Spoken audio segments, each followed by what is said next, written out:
वो पहली मुलाकात शायद किस्मत थी। सर्दियों की हल्की बूंदाबांदी हो रही थी और कोलकाता की सड़कें हल्की धुंध में लिपटी थीं। आयुष अपनी किताबों में खोया हुआ कॉलेज के बाहर बैठा था जब अचानक एक लड़की तेजी से भागती हुई आई और उसके पास रुक गई। सुनो, छतरी है तुम्हारे पास? उसकी आंखों में हल्की बेचैनी थी। आयुष ने उसे देखा। भीगी हुई जुल्फें चेहरे से चिपकी थीं और आंखें बारिश में और भी चमक रही थीं।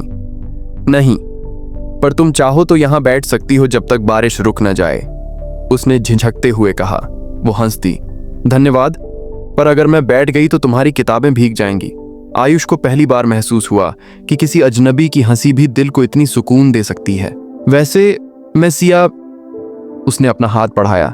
आयुष, उसने हाथ मिलाया और तभी बिजली चमकी। बारिश थोड़ी और तेज हो गई। उस पहली मुलाकात के बाद दोनों अक्सर साथ रहने लगे। सिया की हंसी, उसकी बातें, उसकी बेबाकी, सब कुछ आयुष को दीवाना बना रही थीं। उसे पता ही नहीं चला कि कब वो दोस्ती से आगे बढ़कर उसे चाहने लगा। एक दिन दोनों कॉलेज के गार्डन में बैठे थे। सिया ने पूछा, आयुष, तुम्हें पहली मोहब्बत पर यकीन है? पता नहीं, पर हाँ, अगर हो तो वो तुम्हारे जैसी ही होगी, आयुष ने हल्के से मुस्कुराते हुए कहा। सिया कुछ देर उसे देखती रही, फिर अचानक उसने आयुष का हाथ पकड़ लिया। तुम बहुत सीधे सादे हो, इस दुनिया में ऐसे लोग कम हैं।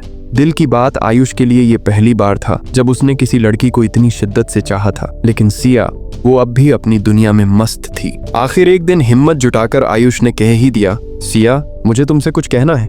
बोलो। मैं तुम्हें पसंद करता हूँ, शायद पसंद से भी ज्यादा। सिया चुप रही।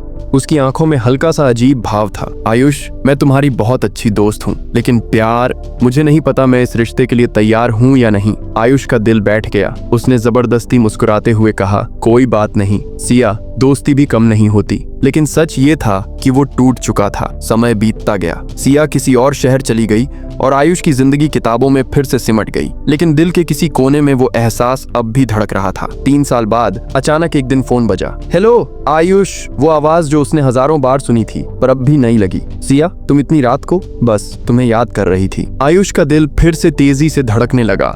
मुझे अब एहसास हुआ आयुष, पहली मोहब्बत हमेशा अधूरी नहीं रहती। आयुष मुस्कुराया। उसकी आंखों में नमी थी। शायद पहली मोहब्बत सच में बारिश की बूंदों की तरह होती है, धीरे धीरे गिरती है, भीगाती है और फिर हमेशा के लिए दिल में बस जाती है।